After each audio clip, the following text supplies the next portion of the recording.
Hello everyone, welcome to Annals Geography classes. In this video, we are going to discuss about the relief of North America.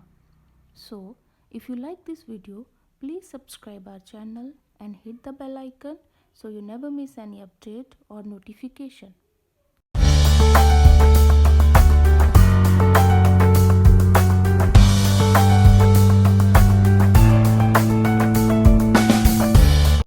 Mayan भाषा में America शब्द का अर्थ होता है land of winds अर्थात पौनों की धरती।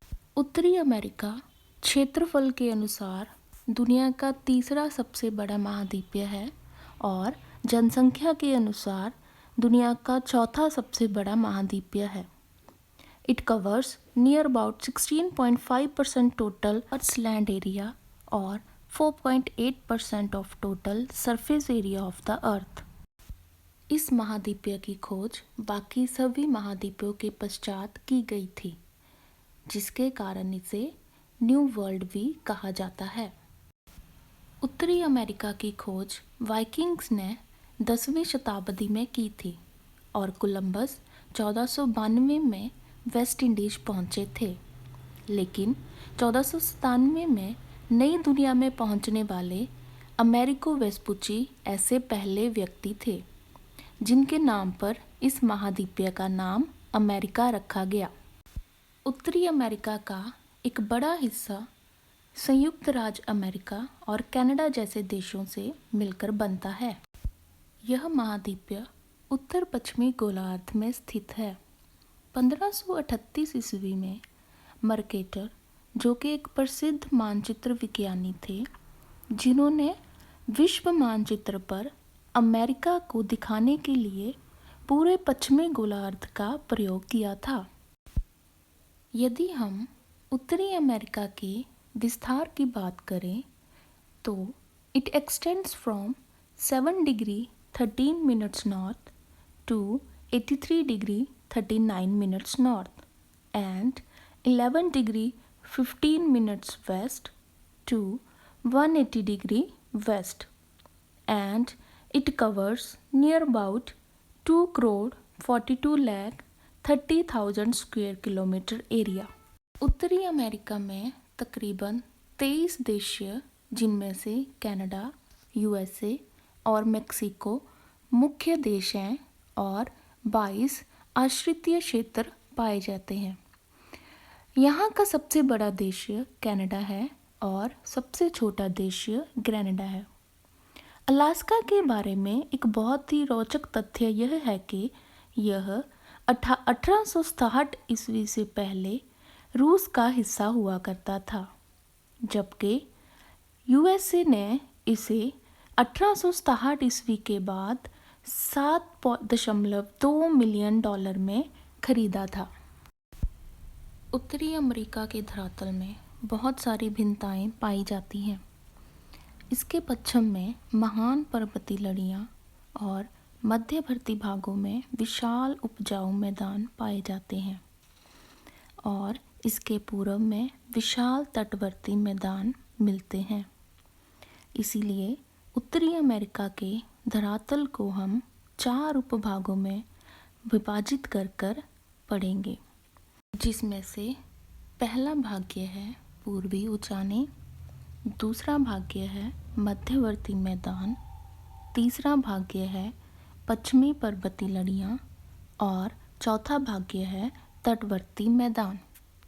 तो आइए शुरुआत करते हैं पूर्वी उचानों से। उत्तरी अमेरिका की पूर्वी उचानों में अपलांशियन पर्वत, लैब्राडोर और न्यूफाउंडलैंड की पठारें पाई जाती हैं। इन उचानों की समुद्र तल से ऊंचाई केवल 2100 मीटर है, परंतु यह फिर भी अंध महासागर और मध्यवर्ती मैदानों में एक रोधक का काम करती हैं। पूर्वी उचानों को सेंट लॉरेंस रिवर 2 भागों में विभाजित करती है। उत्तर दिशा में मिलने वाली ग्रीनलैंड और लैब्राडोर की पठारों की चट्टानें पुरातन किस्म की चट्टानें हैं। लैब्राडोर की पठार की समुद्र तल से औसत ऊंचाई लगभग 600 मीटर है और इस पठार की ढलान हडसन की खाड़ी की तरफ है। पूर्वी उचानों के दक्षिण में अपलांशियन पर्वत पाए जाते हैं, जिनका विस्तार उत्तर से दक्षिण दिशा की ओर है। अपलांशियन पर्वतों के पश्चिम में मिलने वाली पठार को एलेघनी की पठार कहा जाता है। यह पठार के उत्तरी भाग को कास्किल पर्वत, मध्यवर्ती भागों को एलेघनी की पठार और दक्षिण भाग को कम्बरलैंड की पठार के नाम से पुकारा जाता है। अपलांशियन पर्वतों के दक्षिण भागों की ऊंचाई एक समान पाई जाती है। अपलांशियन पर्वतों की सबसे ऊंची चोटी का नाम माउंट मिचेल है, जिसकी समुद्र तल से ऊंचाई लगभग 2046 मीटर है और यह चोटी उत्तरी कैरोलिना में स्थित है।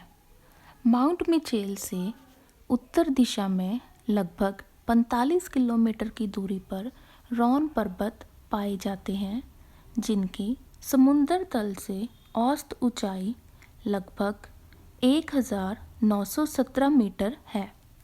अपलांशियन पर्वतों का यदि पूरब से पश्चिम की ओर एक काट रेखा चित्र बनाया जाए तो इसे 5 भागों में विभाजित किया जा सकता है, जिनमें से पहला भाग्य है कम्बरलैंड और एलेघनी की पठार, दूसरा भाग्य है अपलांशियन घाटी, तीसरा भाग्य है ब्लू रिज, चौथा भाग्य है पिडमॉन्ट प्लेटूस और पांचवा भाग्य है तटवर्ती मैदान।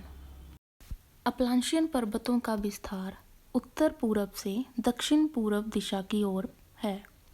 इन पर्वतों की औसत लंबाई 3200 किलोमीटर है, जबकि चौड़ाई 80 से 210 किलोमीटर के बीच पाई जाती है। अपलांशियन पर्वतों का धरातल इनके तल पर मिलने वाली बहुत सारी नदियों द्वारा बुरी तरह विभाजित किया गया है और अपलांशियन पर्वतों में बहने वाली सभी नदियों का पानी अंध महासागर में जाके मिलता है। तटवर्ती मैदानों और गिरपद पठार के विचकार एक ढलान पाई जाती है, जिस ढलान से नदियाँ बहुत सारे झरने और झीलों का निर्माण करती हैं। इन्हीं झरनों को मिलाने वाली रेखा को पर्याप्त रेखा अर्थात फॉल लाइन कहा जाता है, जिसके साथ कई सारे पनबिजली घर उसारे गए हैं। इसी पर्याप्त रेखा के नज़दीक की पठार की ऊंचाई लगभग 60 से 90 मीटर तक पाई जाती है, जिसके पश्चिम में ब्लू रिज स्थित है, जिसकी ऊंचाई 300 मीटर तक पाई जाती है। ब्लू रिज में एक ग्रेट स्मोकी पर्वतीय लड़ी भी पाई जाती है, जिसको उकासा कहा जाता है। अपलांशियन घाटी की चट्टानों की बनतर चूने के पत्थरों से हुई है। घाटी का क्षेत्रफल लगभग 6400 वर्ग किलोमीटर है। अपलांशियन घाटी का विस्तार संयुक्त राज्य अमेरिका के Pennsylvania, new Jersey, Tennessee, Georgia और अलबामा राज्यों में पाया जाता है। अपलांशियन घाटी के पश्चिम में मिलने वाली पठारों के दक्षिण भागों को कम्बरलैंड की पठार कहा जाता है। अपलांशियन पर्वतों के उत्तर में न्यू इंग्लैंड राज्य की पहाड़ियाँ पाई जाती हैं और इन पहाड़ियों की औसत ऊंचाई 1050 मीटर तक पाई जाती है। उत्तरी अमेरिका के मध्यवर्ती भागों में विशाल मैदान पाए जाते हैं। इन्हीं मध्यवर्ती भागों में पाए जाने वाले विशाल मैदानों को केंद्रीय निवान अर्थात सेंट्रल लोलैंड्स भी कहा जाता है। मध्यवर्ती विशाल मैदानों को 2 भागों में विभाजित कर पढ़ा जा सकता है, जिसमें से पहला भाग्य है मिसिसिपी बेसिन और दूसरा भाग्य है कैनेडियन शील्ड।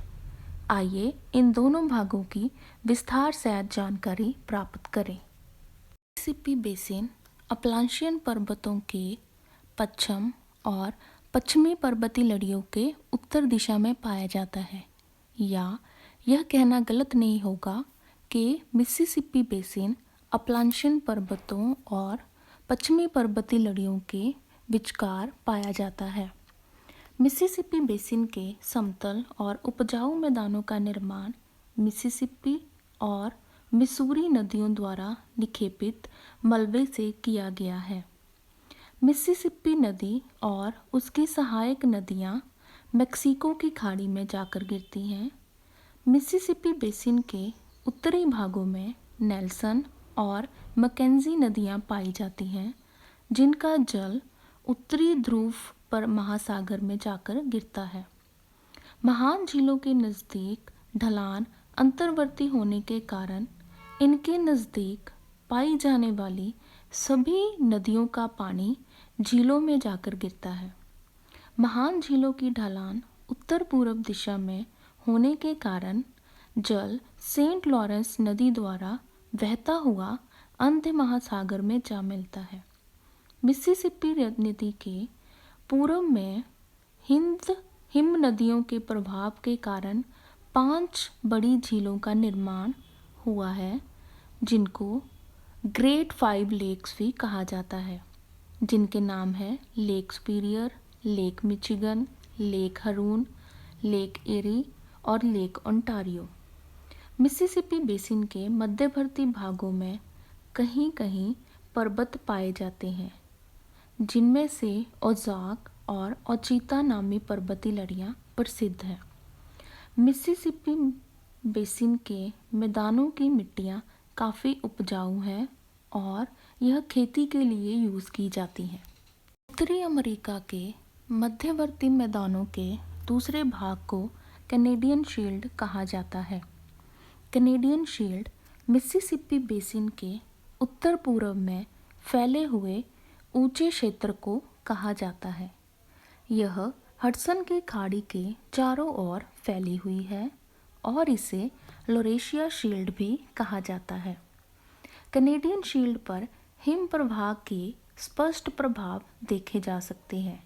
पहला प्रभाव शील्ड की नगन मिट्टियाँ और दूसरा प्रभाव तल पर मिलने वाली अनेक झीलों है। कैनेडियन शील्ड की सख्त और कठोर चट्टानें होने के कारण आप यहाँ पर हिम नदियों द्वारा अपरदन की क्रिया को साफ दिखाई दे सकते हैं। हिम नदियों ने कितनी ही झीलों का निर्माण कर दिया है और यह हिम झीलों ही शील्ड की पश्चिमी दिशा बनाती हैं। पश्चिम दिशा में बहने वाली नदियों ने कितने ही रैपिड्स अर्थात जलप्रपातों का निर्माण किया है, जिनका उपयोग बिजली तैयार करने के लिए किया जाता है। कैनेडियन शील्ड में काफ़ी सारे हिमोड़ भी देखे जा सकते हैं। इस शील्ड की औसत ऊंचाई लगभग 300 मीटर है और इस शील्ड में बहुत सारे मिनरल्स भी पाए जाते हैं।